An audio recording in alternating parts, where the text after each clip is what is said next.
शिव कथा कर रही है, भगवान शंकर का चरित्र कर रहा है कि कलिकाल में, कलयुग में, इस कलयुग को जैसे जगत गुरु शंकराचार्य जी इस मृत्यु लोक में प्रकट हुए, जन्म लिया और शंकर भगवान को दुनिया के लोगों ने बहुत नीचे दबा दिया था, तब जगत गुरु शंकराचार्य जी ने 4 पीठ का निर्माण कर कर शिव भक्ति पूरे विश्व में जागृत कर।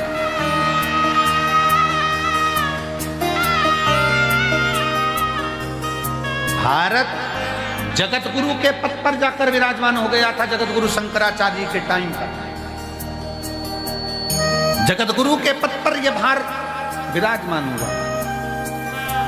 पूरे विश्व में शिव शिव शिव शिव चारों तरफ होता था। और आज बाबा कुबेरेश्वर की कृपा से पूरे विश्व में शंकर की फिर वही लहर, शिव की एक स्तुति पूरे जीवन में आनंद देने वाली चाहिए। पूरा बच्चा बच्चा, छोटे से छोटा बच्चा शिव के मंदिर जा रहा है। जब छोटे से बच्चे के हाथ में जल का पात्र देखो, तुम्हारे घर के नजदीक में छोटे छोटे बच्चे शंकर के मंदिर में झाड़ू पोछा लगाते देखो, तो समझ लेना कि अब कलयुग नहीं शिव युग आ गया है। वापिस बदला,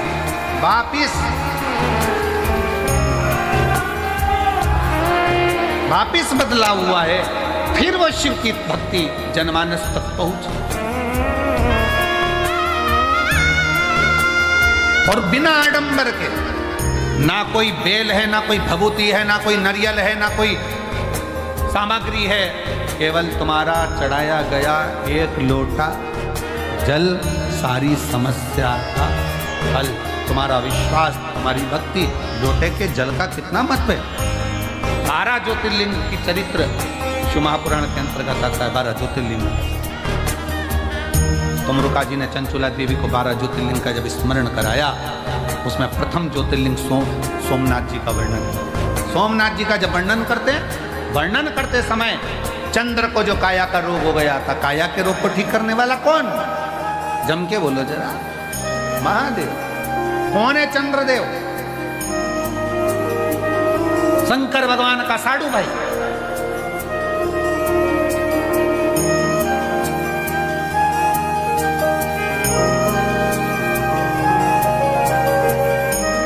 प्रजापति की कई कन्याओं का विवाह चंद्रदेव के साथ हुआ था। शरीर में इतना बड़ा रोग हो गया कि काया टपक रही, गिर रही।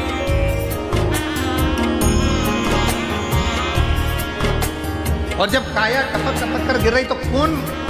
शिव जी को तो लगा कि ये काया टपक कर गिर रही है, ये काया नीचे जा रही है। अब चंद्रदेव की काया जब बिगड़ने लगी तो क्या हुआ? आपको पहले भी कथा में वर्णन किया, फिर वर्णन करते हैं कि चंद्र की बुद्धि देव ऋषि नारद की हो। दिल में दुख हो, तकलीफ हो, कष्ट हो, तुमने किसी को गुरु माना नहीं माना,